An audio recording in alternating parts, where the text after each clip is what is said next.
Bonjour à toutes et à tous. Quand on regarde les photos de cette maman sur Instagram, on n'imagine pas le parcours du combattant qu'elle a traversé. Et pourtant, à la naissance de ses jumeaux nés très prématurément à 27 semaines, elle a basculé dans un quotidien hyper médicalisé. Après 5 mois d'hospitalisation et de montagnes russes, Joshua et Marlo étaient sauvés. Mais les grands prématurés restent des enfants très fragiles et à surveiller. Aujourd'hui, Joshua et Marlo vont bien, mais ils nécessitent toujours une vigilance de chaque instant. Alors aujourd'hui, je suis très heureuse d'accueillir leur maman qui va nous éclairer sur ce sujet. Voici Julia.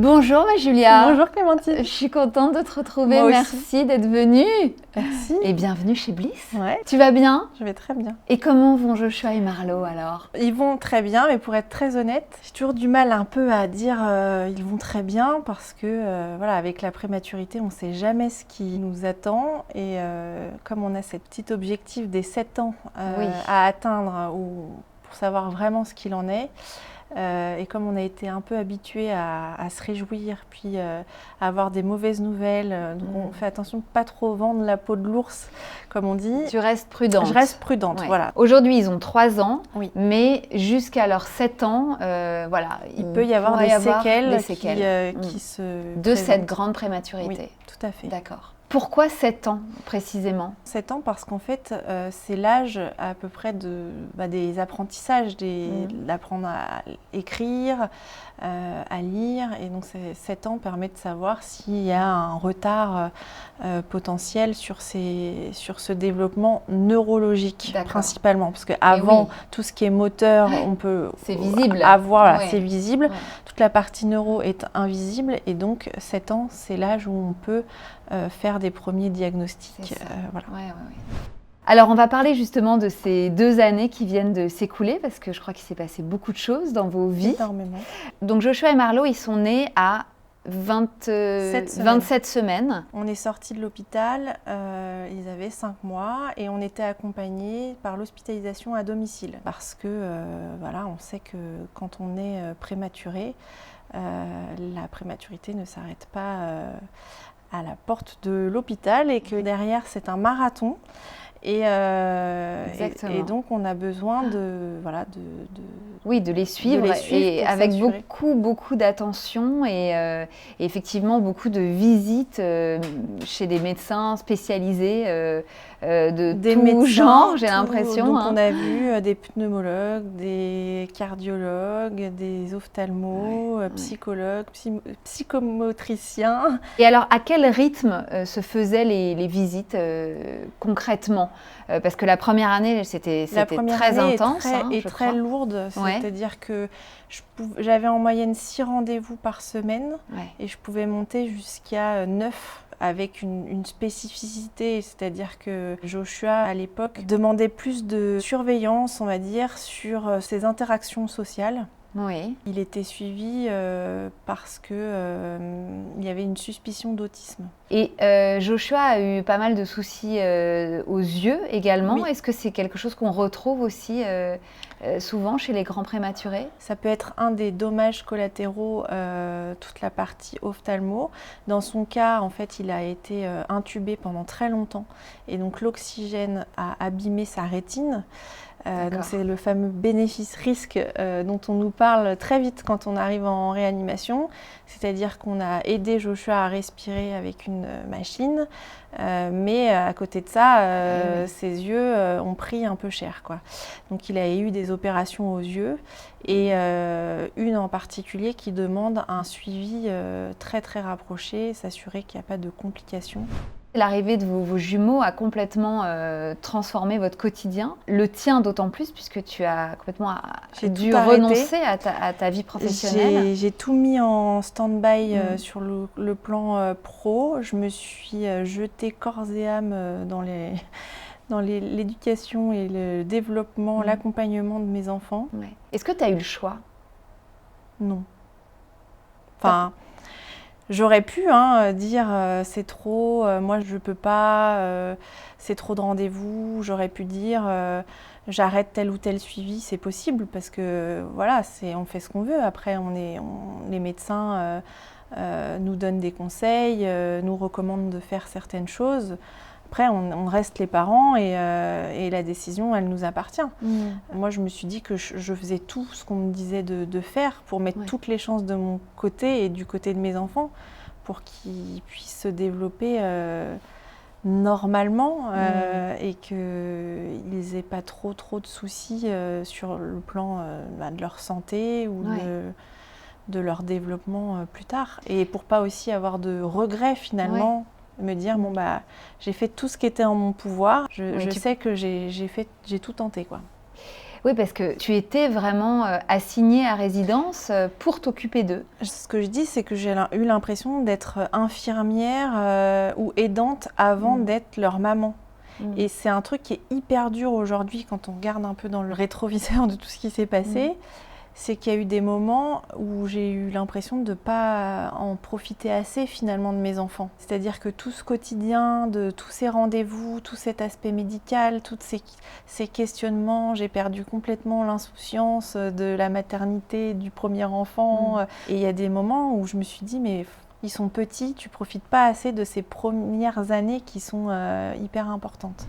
Quelles sont les aides aujourd'hui pour les familles qui doivent tout d'un coup arrêter de travailler pour s'occuper de leurs enfants? Moi, je me suis dirigée déjà vers la CAF. Il y a une allocation journalière de présence parentale qui est comme un congé parental, mais spécifique pour les parents qui ont des enfants qui sont porteurs de handicap ou qui connaissent des naissances un peu particulières, dont la grande prématurité fait partie. D'accord. Ça permet de compenser une perte de salaire. Et la deuxième aide à laquelle on peut prétendre, et là c'est vraiment, il faut remplir un dossier auprès de la MDPH, donc la Maison du Handicap. Donc c'est un dossier assez conséquent à constituer pour chaque enfant avec les comptes rendus médicaux, avec des attestations des médecins. Donc j'ai pu bénéficier de cette aide de la MDPH après des mois d'attente suite à une commission particulière. D'accord. Et alors en quoi justement tout ce que vous avez vécu là avec vos garçons, en quoi ça a fait de toi celle que tu es aujourd'hui là, parce que ça a tout modifié? Je me rends compte quand même que je m'étais peut-être un peu trompée, enfin je sais pas si c'est le mot, mais j'étais plutôt du genre à arriver au boulot puis à pas en repartir, tu vois, je comptais pas mes heures, ça m'est arrivé de bosser jusqu'à 23 heures, même plus. Et en fait, ça m'a un peu remis les points sur les i, tu vois. Ça m'a un peu calmée. Et je me suis rendu compte que la vie, c'était pas que le travail. Et qu'il y avait des choses bien plus importantes dans la vie. Et j'ai découvert d'autres métiers. Et je me suis un peu plus tournée vers les autres, je pense. Beaucoup plus d'empathie, même si j'avais déjà de l'empathie, mais alors là, fois 100 000. Et ça m'a appris à revoir les priorités, justement à prioriser certaines choses. Quand on me dit c'est urgent, non. Moi, je sais ce que c'est qu'une urgence vitale, donc non, c'est pas urgent. Tu vas attendre 5 minutes pour ton truc, quoi. Même si on se refait pas et que je reste quelqu'un d'assez angoissé, tu vois, mais je me dis, attends, t'as vécu pire, tu peux pas, tu peux pas avoir peur de ça ou tu peux pas. Voilà. C'est en ça que ça m'a changé. Et avec Max, ton conjoint, comment votre couple a évolué? Comment vous avez réussi à garder cette cohésion entre vous? Là où ça a été le plus dur, c'est quand moi, je n'acceptais pas d'être à la maison et mère au foyer. C'est-à-dire qu'il y a eu un moment où je me disais, non, c'est pas possible, quoi. Je ne veux pas. Et je lui en voulais, mais terriblement. Parce que lui, il partait bosser il allait tous les matins. Et moi, je restais là, je faisais mes rendez-vous médicaux. C'est moi qui avais j'étais en ligne, j'étais au front, quoi. Et ça a été une période assez dure parce que je rêvais de faire des réunions, c'est ça, d'aller voir du monde et que j'étais, moi, enfermée entre 4 murs à m'inquiéter toute la journée. Oui, tu avais l'impression d'être punie, quoi. Ouais, voilà, une punition. Ouais. Exactement. Et donc là, on se prenait la tête souvent parce que Max il me disait mais moi je m'amuse pas, je vais bosser. Bah oui, mais au moins tu fais autre chose. Tu vois du monde. Des adultes. Des adultes, voilà. Donc ça a été on va dire que ça a été le truc le plus dur en fait. Ouais. Et alors à partir de quand tu dirais que tu as pu reprendre un peu ton destin en main? Parce que donc concrètement, tu t'es remise à bosser. C'est ça. Depuis peu, mais tu as pu reprendre une activité professionnelle. J'ai repris. Et ça, j'imagine qu'effectivement, ça change tout. Ça change tout pour toi, dans ton couple, ça te positionne autrement, socialement. Enfin, exactement. On est sur un pied d'égalité comme avant. Ouais. Et puis voilà, moi aussi, je râle parce que j'ai des réunions. Voilà, Et ça fait du bien. Et ça fait du bien. Et on a instauré un truc super que je conseille à tout le monde, ce sont les séminaires parentaux. Les séminaires parentaux. Voilà, donc en gros, tu colles les enfants chez les grands-parents. Ok. Voilà, et tu kiffes la vie. Ouais, c'est des petites escapades en fait, en amoureux, c'est ça? Un week-end, nous on a fait une semaine et on a pu faire des phrases entières sans être coupé par les enfants. Enfin, tu vois, c'était assez génial. Ouais, ce qui est un concept quand même intéressant. Très intéressant.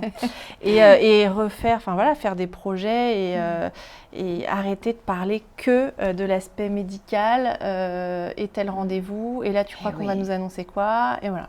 Ouais, sortir de cette logistique du quotidien. Ouais. Bon, et ça, vous y êtes arrivé. Bravo, hein, parce que franchement, faut être solide pour traverser tout ce que vous avez traversé. C'est un sacré truc quand même. Hein.